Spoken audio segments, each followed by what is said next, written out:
Gionee ने अपने A series के नए स्मार्टफोन Gionee A1 और A1 Plus को MWC 2017 ट्रेड शो में पेश किया था और बिना किसी देरी के Gionee A1 को भारत में भी लॉन्च कर दिया गया।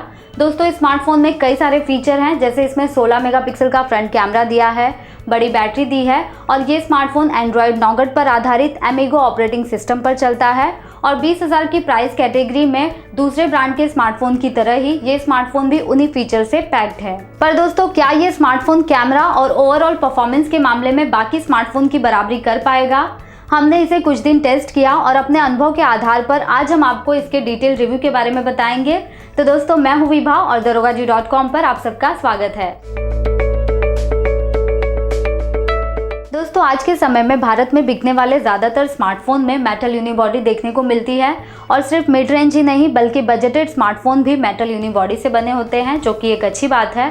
मेटल यूनिबॉडी एक स्टैंडर्ड फीचर कहलाता है और ये टिकाऊ होने के साथ साथ अच्छा फील भी देता है। Gionee कंपनी का कहना है कि Gionee A1 में A6000 एयरक्राफ्ट ग्रेड मटेरियल का इस्तेमाल किया गया है, जो कि प्रीमियम कार और हवाई जहाज बनाने में इस्तेमाल किया जाता है। डिवाइस के राउंडेड साइड्स, एजेस और बैक के कारण ये आकर्षक लगता है। फ्रंट पर ग्लास दिया है और Gionee A1 हाथों में फिट बैठता है। फ्रंट पर होम बटन के साथ फिंगरप्रिंट सेंसर दिया गया है। उसके आसपास कैपेसिटिव बैक और रिसेंट बटन है। वॉल्यूम और पावर बटन राइट साइड में दिए गए हैं। और हाँ, Gionee ने A1 के पावर बटन को एक लाल सा यानी रेडिश टोन दिया है। ये दिखने में पॉश व काफी अलग लगता है। फ्रंट कैमरा स्क्रीन के ऊपर दिया गया है और यही LED फ्लैश भी है, जिसे Gionee फ्रंट फ्लैश भी कहती है। Micro USB port speaker bottom में है और 3.5 mm जैक टॉप पर दिया है। Gionee A1 का रियर भी काफी हद तक दूसरे स्मार्टफोन की तरह ही है। आज के समय में ज्यादातर स्मार्टफोन इसी डिजाइन को फॉलो कर रहे हैं। रियर के टॉप और बॉटम पर एंटीना लाइंस दी है, जैसे Redmi Note 4 और Redmi 4A में देखने को मिलती है। कैमरा भी थोड़ा बाहर निकला हुआ है, पर उतना नोटिसेबल नहीं है जितना Moto G5 Plus में था। प्राइमरी कैमरे के नीचे डुअल LED फ्लैश दिया है और उसी के नीचे Gionee का लोगो है। Gionee की ब्रांडिंग सर्कल में दी गई है और इसे देखकर ऐसा लगता है कि ये फिंगरप्रिंट रीडर के लिए एक सही जगह है। और हाँ, रियर पर नीचे की तरफ भी Gionee लिखा हुआ दिखाई देता है। इतनी बड़ी स्क्रीन के साथ 183 ग्राम का Gionee A1 थोड़ा वजनदार लगता है। Redmi Note 4 भी मेटल यूनिबॉडी से बना डिवाइस है, जिसमें 4100 mAh की बड़ी बैटरी है। इसके बावजूद Note 4 165 ग्राम का है। इसके अलावा Samsung Galaxy J7 Prime 167 ग्राम का है व Moto M 163 ग्राम का था।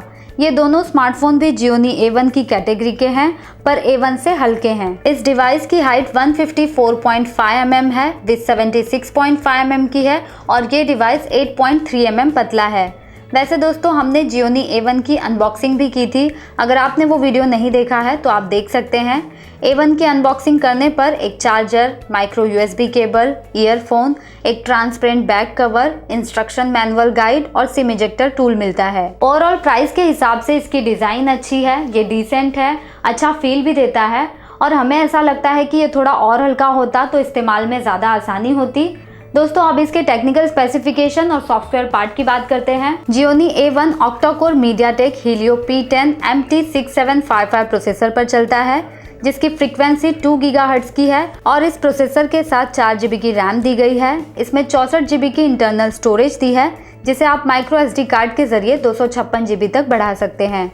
Gionee A1 में 4010 mAh की बड़ी बैटरी दी गई है और कंपनी ने दावा किया है कि मिक्स यूज करने पर ये 2 दिन तक बैकअप देगी। इसके साथ इसमें फास्ट चार्जिंग का भी फीचर है, जो कि एक अच्छी बात है। ये एक हाइब्रिड डुअल सिम डिवाइस है और दोनों सिम स्लॉट 4G सपोर्टेड हैं, पर एक समय पर कोई एक सिम ही 4G नेटवर्क पर काम करेगा। बाकी कनेक्टिविटी फीचर्स में ये device 4G volt, wifi, Bluetooth और USB OTG सपोर्टेड है। A1 में 5.5 इंच की फुल HD डिस्प्ले है, यानी इसका स्क्रीन रेजोल्यूशन 1080 by 1920 पिक्सल का है और इस प्राइस रेंज में ये सबसे बढ़िया डिस्प्ले है, जिसमें मूवी देखने में भी काफी मजा आता है। ये ब्राइटर है और सूर्य की रोशनी में भी हमें कोई परेशानी नहीं हुई। किसी भी विविंग एंगल से डिस्प्ले काफी कमाल का लगता है, स्मूथ दिखता है, कलर्स भी हूबहू दिखाई देते हैं, टेक्स्ट मैसेजेस और फोटो शार्प और क्लियर दिखते हैं। पर हाँ, ये फिंगरप्रिंट मैग्नेट स्मार्टफोन है, इस पर फिंगरप्रिंट के निशान जल्दी ही छप जाते हैं और दोस्तों, रिव्यू करते समय भी हमें स्क्रीन को बार बार साफ करना पड़ा। स्क्रीन में ऊपर नोटिफिकेशन बार दिया है और नीचे की तरफ क्विक टॉगल्स दिए हैं जहां आप जरूरत के हिसाब से शॉर्टकट्स रख सकते हैं, जैसे कैलकुलेटर, वाईफाई, स्क्रीन रिकॉर्डर वगैरह। Gionee A1 एंड्रॉइड 7.0 नॉगट पर आधारित Amigo ऑपरेटिंग सिस्टम पर चलता है और ऐसे बहुत कम डिवाइस हैं जिनमें इस प्राइस रेंज में Android Nougat out of the box मिलता है। A1 के अपने Amigo ऑपरेटिंग सिस्टम को काफ़ी अपडेट मिल चुके हैं और एंड्रॉइड नॉगट भी काफ़ी फीचर से पैक्ड है और ये दोनों मिलकर यूज़र को काफ़ी अच्छा एक्सपीरियंस देंगे। जैसे स्प्लिट स्क्रीन मोड की वजह से यूज़र मल्टीपल ऐप को चला सकते हैं। डिवाइस में स्मार्ट जेस्चर का भी फीचर है जिससे फ़ोन को सिर्फ हाथ में लेने पर ऑटोमेटिकली कॉल रिसीव हो जाएगा और आप आंसर कर सकते हैं। सुबह के वक्त या फिर किसी भी समय स्मार्टफोन को फ्लिप करने पर अलार्म को बंद कर सकते हैं। डिवाइस स्टैंड बाय होने पर भी स्मार्ट वाइब्रेशन के फीचर से फोन हाथ में लेने पर मिस्ड कॉल व मैसेज का भी नोटिफिकेशन मिलेगा और केवल स्क्रीन पर डबल टैप करने पर स्क्रीन ऑन हो जाती है, तो आपको बार बार पावर बटन को दबाने की जरूरत नहीं है। ये सारे ही इंटरेस्टिंग जेस्चर फीचर हैं। इन फीचर्स के अलावा यहाँ एज बार का भी फीचर है जो फेवरेट ऐप के लिए शॉर्टकट बनाने में मदद करता है और A1 डिवाइस को आप सर्दियों में ग्लव्स पहनकर भी ऑपरेट कर सकते हैं। और दोस्तों सेटिंग में भी फीचर्स का एक सेक्शन दिया है जहां डिवाइस के खास फीचर को एक साथ दिखाया गया है, जैसे lambency selfies, beautified video, fingerprint security, split screen, Amy clone, max audio, virus detection, ultra fast charge और पावर मैनेजर। डिवाइस में पहले से ही इंस्टॉल किए हुए ढेर सारे ऐप्स हैं जिनका कोई यूज़ नहीं है, पर अच्छी बात यह है कि कुछ ऐप्स को आप अनइंस्टॉल भी कर सकते हैं जिससे आपको और ज़्यादा रैम और स्टोरेज फ्री मिलेगी। थीम पार्क और mood wallpaper app user interface का लुक बदलने का फीचर रखते हैं।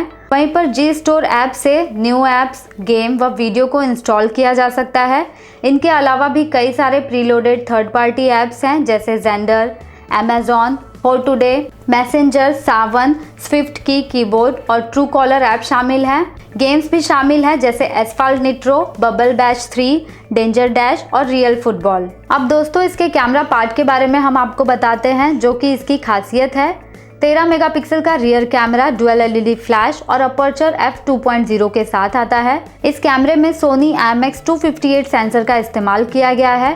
कैमरा ऑन करते ही कई सारे ऑप्शन दिखाई देते हैं। सबसे पहले कई सारे मोड्स दिए हैं जैसे night mode, professional mode, time lapse, slow motion, smart scene, text recognition, GIF, pic note, smart scan, mood photo, card scanner और ट्रांसलेशन मोड भी है जिससे आप किसी भी भाषा की कुछ लाइंस या वर्ड की फोटो को किसी और भाषा में ट्रांसलेट कर सकते हैं। पर यह फीचर कुछ भाषाओं को ही सपोर्ट करता है। इन मोड्स के बाजू में फ्लैश का ऑप्शन है जिसे ऑन, ऑफ और ऑटो पर सेट कर सकते हैं। फिर फ्रंट कैमरा और HDR मोड का ऑप्शन दिया है। HDR को भी ऑन, ऑफ और ऑटो पर सेट किया जा सकता है। दोस्तों ये फीचर नॉर्मल है। उसके बाद सेटिंग दी गई है जिसमें कैप्चर मोड, काउंटडाउन यानी timer, guideline, front mirror, sound, picture size, geo tagging, anti banding, volume keys और रीस्टोर जैसे फीचर्स भी हैं। नीचे की तरफ वीडियो मोड दिया है। ये कैमरा डिसेंट क्वालिटी में HD वीडियो रिकॉर्डिंग कर सकता है। वीडियो मोड में वीडियो क्वालिटी, वाइट बैलेंस और एक्सपोजर को भी कंट्रोल किया जा सकता है। वीडियो मोड के बाजू में फेस ब्यूटी मोड है जिसमें स्मूदर, वाइटनिंग, स्लिमिंग और आई एनलार्जमेंट जैसे फीचर्स हैं। फिर है फोटो सेक्शन जिसके बारे में हमने पहले ही आपको बताया। फोटो सेक्शन के बाद भी कई सारे ऑप्शंस दिए हैं जैसे पैनोरामा, स्लो मोशन और सबसे नीचे कॉर्नर में रियल टाइम फिल्टर्स दिए गए हैं। दोस्तों Gionee A1 के रियर कैमरा से ये हमने कुछ पिक्चर्स ली है। वैसे तो रियर कैमरा असली कलर के साथ पिक्चर क्लिक करता है, पर कभी कभी पिक्चर ओवर सैचुरेटेड हो जाती है और टेक्सचर क्वालिटी भी कम दिखाई देती है और कैमरा फोकस करने के लिए भी कुछ समय लेता है, यानी इसका फोकस स्लो है जो कि परेशानी वाली बात है। और फुल साइज में पिक्चर देखने पर मोशन ब्लर और नॉइस दिखाई देता है और HDR मोड में खींची हुई पिक्चर रेगुलर से ज्यादा अच्छी थी। अब सेल्फी कैमरे की बात करते हैं तो Gionee भी अपने A1 डिवाइस की सेल्फी फोन के नाम से ही मार्केटिंग कर रहा है। इसमें 16 मेगापिक्सल का कैमरा, ऑटो फोकस और सिंगल LED फ्लैश लाइट के साथ आता है जिसका अपर्चर f2.0 का है। फ्रंट कैमरे में भी सभी फीचर रियर कैमरे जैसे ही हैं। यहाँ भी रियल टाइम फिल्टर्स और ब्यूटिफिकेशन मोड मौजूद है, तो शॉट्स लेने के पहले ही आप उन्हें ब्यूटीफाई कर सकते हैं। दोस्तों सेल्फी वाइब्रेंट और डिटेल में आती है। वैसे तो डिसेंट सेल्फी आती है, पर हमें कहीं पर कुछ ऐसे कलर टोन दिखाई दिए जो दिखने में आर्टिफिशियल लगे। लो लाइट में ली गई पिक्चर्स भी अच्छी थी। फ्रंट फ्लैश ने कम रोशनी में लाइट को अच्छे से फिल किया। फ्लैश का काम भी अच्छा था। और दोस्तों ये वीडियो हमने फ्रंट कैमरे से शूट किया है, इसकी क्वालिटी भी आप देख सकते हैं। ओवरऑल Gionee A1 का फ्रंट और बैक दोनों ही कैमरा डिसेंट है, पर कहीं कहीं कुछ कमियां नजर आई। दोस्तों कैमरा इस डिवाइस की मेन हाईलाइट है, तो हमारे ओपिनियन से इसके कैमरे को थोड़ा और बेहतर बनाने की जरूरत थी। तो दोस्तों ओवरऑल परफॉर्मेंस के बारे में अगर हम आपको बताएं तो Gionee A1 परफॉर्मेंस में ज़्यादा निराश नहीं करता है। ऑक्टा कोर प्रोसेसर ने ठीक ढंग से काम किया और फास्ट परफॉर्मेंस के लिए ये पर्याप्त है। और हमने देखा कि ज़रूरी ऐप्स और गेम इंस्टॉल करने के बाद भी इसमें कम से कम 1.9 GB की रैम बची थी। Gionee A1 का फिंगरप्रिंट सेंसर काफ़ी तेज है, केवल टच करते ही फ़ोन अनलॉक हो जाता है, हमें बटन को प्रेस करने की भी ज़रूरत नहीं पड़ी। एस्फाल्ट निट्रो जैसे गेम ने भी बहुत ही स्मूथली परफॉर्म किया, बिना किसी लैग इशू के हमने गेम खेला। इसी के साथ गेम्स और ऐप्स को बदलने व मल्टीटास्किंग में भी कोई परेशानी नहीं हुई। 5.5 इंच की स्क्रीन पर मूवी बड़ी दिखी, कुछ समय तक वीडियो देखने पर अच्छा समय बीता व सीन को देखने पर भी अच्छा अनुभव मिला।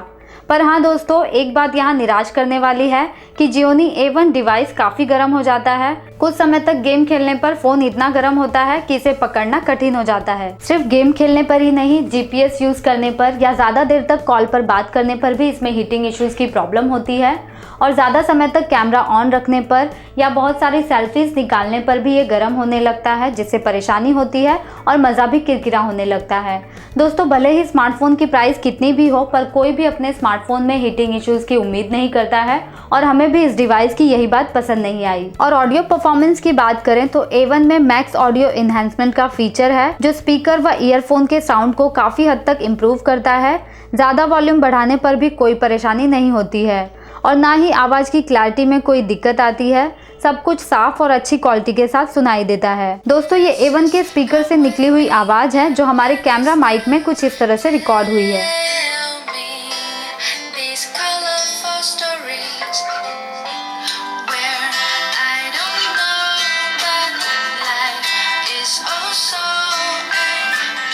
इस डिवाइस की बैटरी ने किसी भी तरह से निराश नहीं किया। A1 की दूसरी हाईलाइट 4010 mAh की बैटरी ने काफ़ी बढ़िया परफॉर्मेंस दिया। ये फास्ट चार्जिंग सपोर्टेड है, 2 घंटों के अंदर ये फुल चार्ज हो गई और 20 मिनट में ये 40% तक चार्ज हुई। रेगुलर मिक्स यूसेज, व्हाट्सएप और ईमेलिंग करने पर बैटरी ने 30 से 35 घंटों का बैकअप दिया और मूवी देखने पर इसने 12 घंटों का बैकअप दिया। बैटरी पावर सेविंग के लिए इसमें 3 अलग अलग मोड्स भी हैं, जिससे और भी अच्छा बैटरी बैकअप मिल जाता है। तो दोस्तों ओवरऑल हमारे अनुभव के आधार पर हमारा ये ओपिनियन है कि इस प्राइस में Gionee A1 सॉलिड स्मार्टफोन है, दिखने में डिसेंट है, कैमरा भी ठीक है और बैटरी परफॉर्मेंस काबिले तारीफ है। हीटिंग इशू इसकी प्रॉब्लम है, जो बायर्स को परेशानी में डाल सकती है, और एंड्रॉयड नॉगट भी है, जो कि बढ़िया फीचर्स के लिए जाना जाता है। ये डिवाइस आपको ऑफलाइन में भी मिलेगा और ऑनलाइन ई-कॉमर्स वेबसाइट अमेजॉन पर भी मिलेगा। और इस प्राइस सेगमेंट में काफ़ी स्मार्टफोन अवेलेबल हैं, जैसे मोटो M। आप अपनी ज़रूरत के हिसाब से कोई भी स्मार्टफोन खरीद सकते हैं। तो दोस्तों ये था Gionee A1 का ओवरऑल और डिटेल रिव्यू। हमें उम्मीद है कि ये वीडियो आपको पसंद आया होगा। आप भी अपने सुझाव को हमें कमेंट करके ज़रूर बताएं और इस तरह के वीडियो के लिए व टेक अपडेट के लिए हमें लाइक एंड सब्सक्राइब ज़रूर करें। इस वीडियो को देखने के लिए आप सबका शुक्रिया।